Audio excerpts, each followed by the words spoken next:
Yahoo! Trade Tuesday Season 4 is officially over.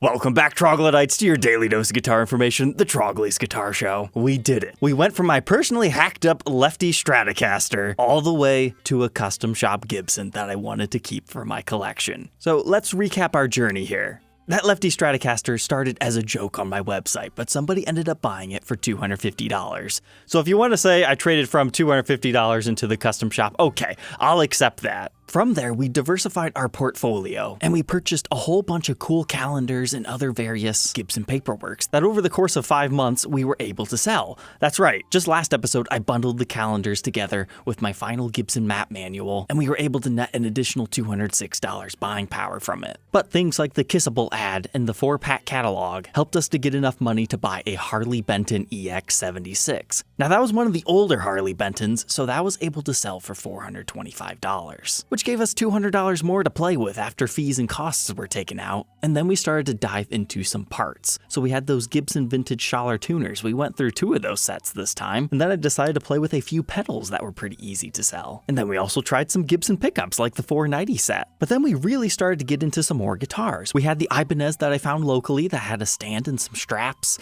that took a long time to clean up. And before that, we had that interesting Series 10 Stratocaster. So those 2 guitars ended up trading for a Dean ML that was super ultra modified. It found a home and he's ecstatic. He loves that thing, and trust me, I know what he's talking about. The cool color and upgrades just makes it a great player. And then from there, we had a couple of other catalogs that ended up selling, as well as an additional tuner set. And then last episode, we had the Nitrous Les Paul Studio. A lot of guys were knocking me for listing that thing for $2,000, but trust me guys, limited edition guitars, especially when they have really cool colors, are worth way more than just a regular model. And it only took 2 days to sell for full price on Reverb. So we got $2,208.48, but if we back out shipping, taxes, and fees, as well as our cost of just under $800, that added a little over $1,000 buying power. So all said and done, in my cash coffer, I had $2,638.83. And the only item I had left to bargain with was the gold posi lock strap buttons. So I'm sorry season 4 might not have been as exciting as our previous seasons. And keeping track of it all was a bit tricky because we probably over-diversified in the types of items that we did this time. But that was all because there is a guitar that has been sitting on Reverb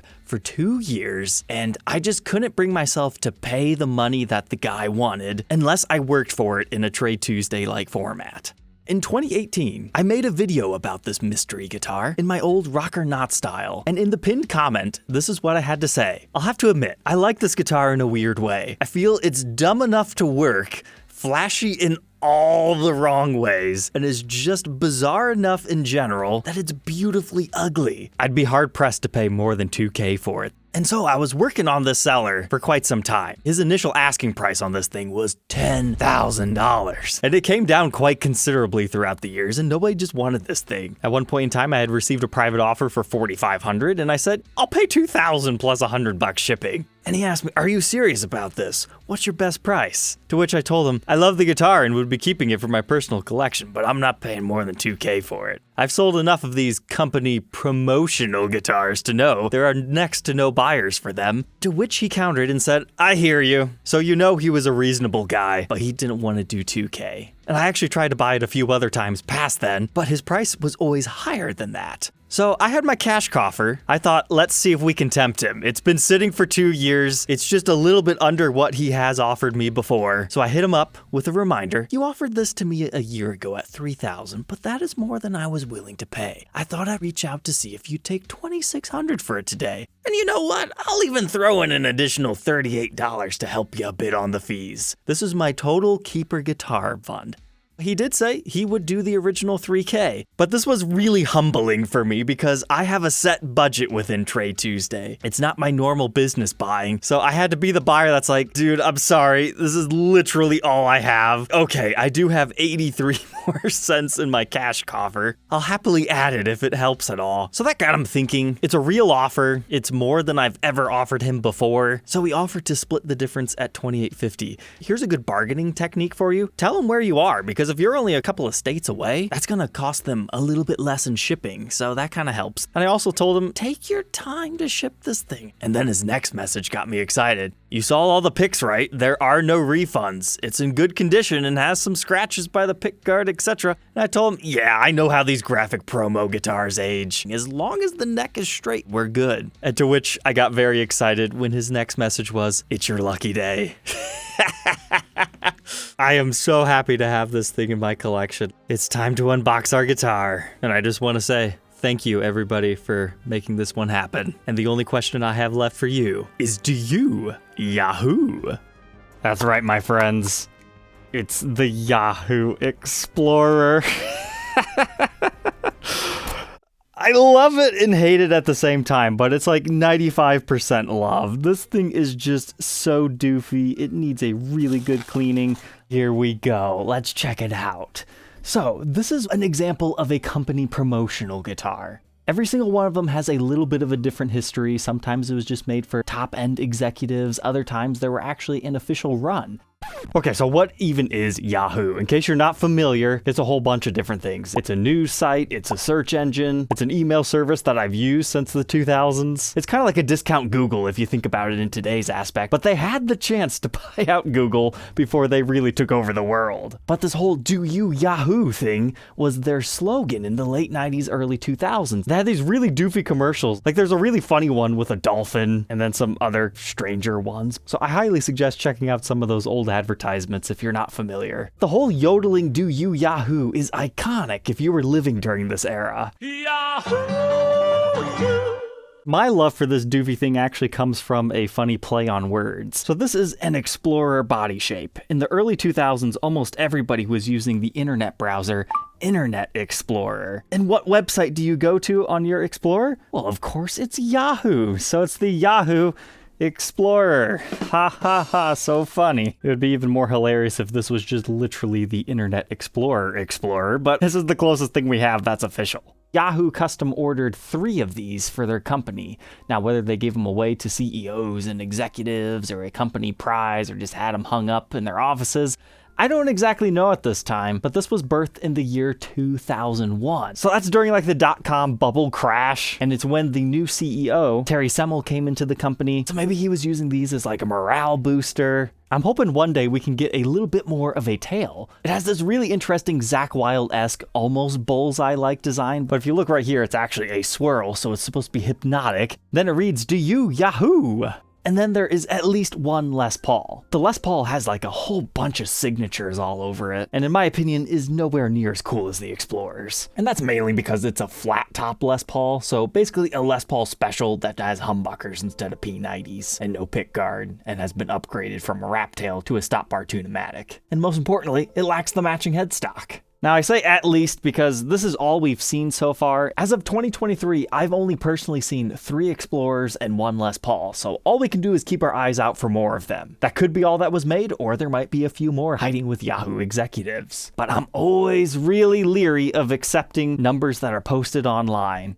So as with most cheesy promo guitars, it's just plastered with their branding everywhere. Not only on the body of this one, but also our fretboard. It just literally has their web address on it, putting www in front of it and the whole .com. It could have just easily been Yahoo. There's no binding, it's a straight up ebony fretboard, but the headstock has a really unique feature that I'll share with you on the workbench. But I was always curious if this particular one sitting on Reverb was just the one that was purchased that I initially did the Rock or Not episode on, and somebody like stole its original case and paperwork or something. But no, here's our serial number. It is CS10482. So the Les Paul is CS1028, and the other Explorer is CS1177. And now here's the real outlier. There's one last Explorer that actually dates earlier than the rest of these to the year 2000 with serial CS0925. Which, now that I think about it, those other serial numbers don't make a lot of sense. Typically, the 2000s era ones do have 5 digits like mine, and CS followed by 4 numbers typically refers to the 90s, but those were definitely not done in 1991. Something's a little strange there. So no matter how you feel about this purple advertisement piece, you gotta remember, at its heart, it is a Custom Shop Explorer. They were not doing a whole bunch of this body shape in the early 2000s Custom Shop lineup. And whoa! I wasn't expecting case candy. Not gonna lie, when I saw the Epiphone hard case, I just assumed all this stuff was gone. The other Explorer did not have its COA. So there we go. Potentially the only Yahoo Explorer COA that exists. Nice. Then we've got our Gibson truss rod tool pamphlet. This is nothing special. They came in all the kits back then. But it's nice that we have this. And then a customer care guide. And then I've never seen this before. I'm not even sure that's actually Gibson Guitar Company. This almost seems fake. Yeah, I don't think this goes to this guitar, but it's funny. But this majestic beast needs something better than an Epiphone case. And I've got just the one. That's right, an Explorer Voodoo case. I bought this like 8 months ago just to have, because you never see them show up for sale separately. And yeah, I think that's a good fit. What do you think is going to be in the evil red snakeskin exterior case? Yahoo.com. Let's go ahead and throw it on the workbench, clean it up, take a look at its parts and specs, and then get to our playing demo. I also want to issue a formal apology to the guy who guessed which guitar I was going after since the very first episode. I'm sorry I had to delete your comments, man, but I didn't want somebody to swoop in and ruin my plans. I really wanted this guitar. Well, this is almost like an entirely different guitar now. Ultra shiny. So, everything I thought I knew about this was actually wrong. I don't think this is a graphic put on top in the same way that the NASCAR ones were. Because the seller had shown me some finish checks. And I just thought, oh yeah, that's just what the graphic ones do. Because as the wood moves, the decal doesn't, so it just starts to crack. Very similar to the way the finish checks. So this one has the finish checking here, but I honestly just think it's regular finish checking. It just looks strange on this purple finish. We're not used to seeing that. And all of them are at high pressure points, like right where the screws go, and some right here. Thankfully, none by the knobs at this point in time, but we do have some at the toggle switch. Looking inside our pickup cavities here, we can see our long neck tenon, but you can see it's all this eggplant purple color. But looking over here, we should have the lighter hue, and we do with a little bit of the darker one right there. So they must have painted this very similar to how they did the Zakk Wylde bullseyes, because they were doing those at this point in time. However, the "Do You Yahoo?" question mark actually is a decal of some sort. If you really get all up and in its face, you see the color difference? That shows you where the decal actually ends and was applied over top of the finish. So maybe that's what caused some light finish checking. However, from far away, you honestly can't really tell. As far as our pickups, it's a 57 Classic in the bridge, and the same in the neck. Very nice. So our bridge pickup reads 8.08 k ohms, neck at 7.7, middle position for fun, 3.97. So as I was cleaning this, I noticed something that I'm kind of ashamed I've never noticed before. This doesn't have a pick guard, which means our toggle switch isn't here anymore. And it's down here. I thought this looked strange, I just couldn't put my finger on it, but yeah, that's because normally Explorers have that up here, and then they have 2 volumes and a master tone. So this one will be rocking a master volume, master tone with your 3-way here. However, what makes this layout kind of cool is it's almost like an 80s style Explorer. It doesn't have the exact triangular layout, like you can check out in this one that I bought from the original owner, but it's given similar vibes. And at first I was like, why the amber switch tip? It doesn't really work. I think what they were going for is to match the Do You Yahoo. So if I could find a bright neon yellow, but not too yellow, to match that, I think that would look great. But I think that was just the closest Gibson could do at that time without custom ordering something. If there's only 2 or 3, I can see why they didn't bother. Bridge and tailpiece, pretty standard stuff for a custom shop. It is a real ABR1 drilled directly into the top, and it looks like this on the front. And this on the back with the appropriate branding, it is one of the wire retainer versions. Then the tailpiece is just your typical one of the era, full weight.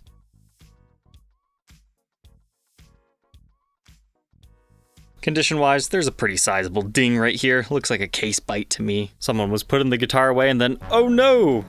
The tooth takes its toll. And then unfortunately, like most Explorers, it's got a finished chip on the side. Oh well, at least it's not on the top, ruining our cool bullseye pattern. And besides right there, got another one right here where your wrist kind of rests. And another tiny one right here. And there. And a little bit of like a clear coat chip or something in this area. But the edge of this guitar is all that similar dark purple hue. No light purple bursts or anything, with a black plastic output jack plate. And we'll be able to see it better on the back, but this is a 3-piece solid mahogany body. You can actually see the mahogany wood grain through this finish if you're looking close enough and in specific lighting situations. And we can move on to our mahogany neck with an ebony fretboard. This thing really wasn't that dirty, but I took the time to ultra polish these frets anyways, just because I love this guitar. And I got all that fingerboard cheese off of it so we can proudly read our URL. But it's our typical 24 3/4 inch scale length, 12 inch fretboard radius, with a nut width of 1.7 inches, which increases to 2.05 by the 12th. First fret neck depth 0.84 and 0.9 by the 12th. Here's that neck at the first fret and the 12th fret. It's a C shape. Kinda disappointed that it's more of a 60s neck. I was really hoping for a Karina style 58 baseball bat. To be fair, they weren't really doing mass number quantities of those at this point in time. Whereas if they were making these today, they would have been based on a Mahogany Explorer 58 reissue. Moving on to our headstock. Needed to tighten up those tuners, but they're working good now. Our truss rod is in perfect shape, and the cover is just our typical 2-ply version that is blank. Here's that spec I teased you with earlier. For whatever reason, the Yahoo Explorers have a white outline decal logo. Hey Trogly, don't you always say you love the mother of pearl Gibson logo? Why are you happy with the decal?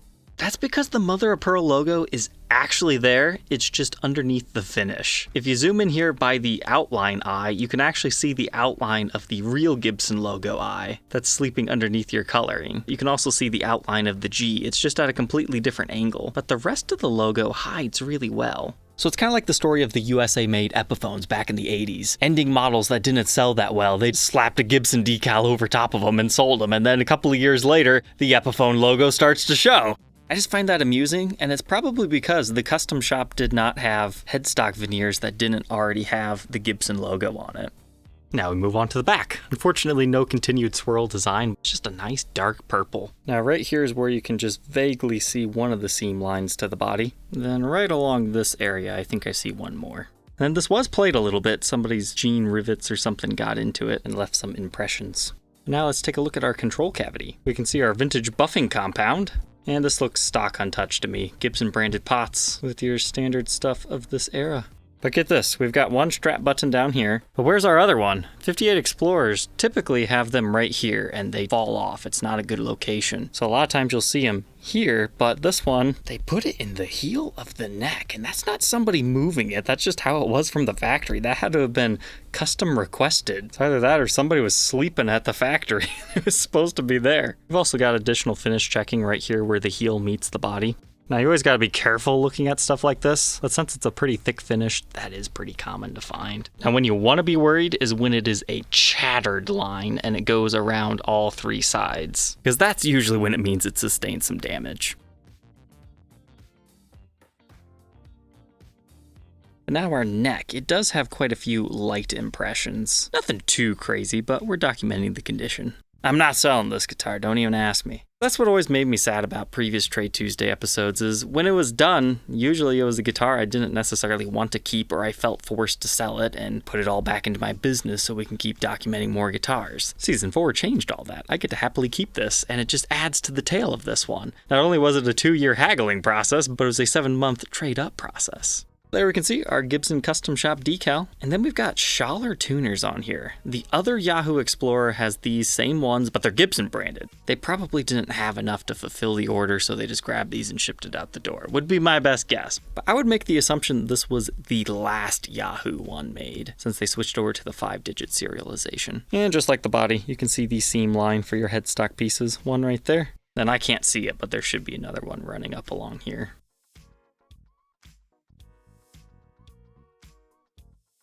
And just for fun here, a black light test. I was curious if it would show that logo better or not. Kind of, but not exactly. Just shows off some of the finish checking that we've got going on. I was surprised about this. I thought for sure we would have saw the obvious decal because it was made of a different material, but no. And so does our back, sides. It's all looking good, especially our headstock area. There is a little bit of a stand rash over here on this corner only though. All said and done, it's a chunky one, 9 pounds, 7.3 ounces. Let's go ahead, plug it in, and hear how this one sounds.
say, so far with the clean tones, this neck pickup is insane. It's just like got all this wood around it, so it's super heavy.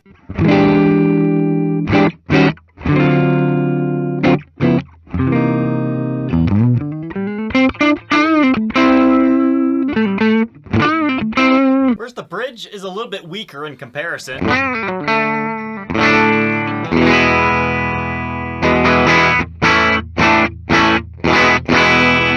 But you could always adjust that. The neck is pretty close. I just kind of dug the tone, so I didn't want to mess with it too much. I like the way they blend together.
Now that we know all about the Yahoo Explorer, what are my final thoughts on this thing?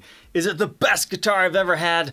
Unfortunately, no. It needs a little bit of setup work to get there. The nut is binding like crazy. It's so bad when you try to tune the darn thing, the strings just don't move because they're all caught up in it. However, I think there's some real potential here, especially with that neck pickup. Just get these dialed in to where they really need to be height-wise. I think you'd be great. This neck pickup is fantastic for like some sludgy riffs. It's very round and boisterous at the same time. I just wasn't getting much out of this bridge pickup, and it's about as high as it should go as well. That's what's kind of fun about a Yahoo Explorer. Nobody's gonna care if you modify it any further. But as of right now, I have no plans on touching this thing because it's just a lot of fun. I bought this as the piece of internet history that it is. The whole late 90s, early 2000s do you Yahoo ads. I mean, if you were alive during that time, you remember these for the best or the worst. So we started with nothing. We ended up with nothing cash-wise, but we got the Yahoo Explorer. I got to keep some additional manuals, and we got some posi locks, but I'll probably still sell those. Thank you, everybody, for making this happen. Trade Tuesday Season 4, I'm out.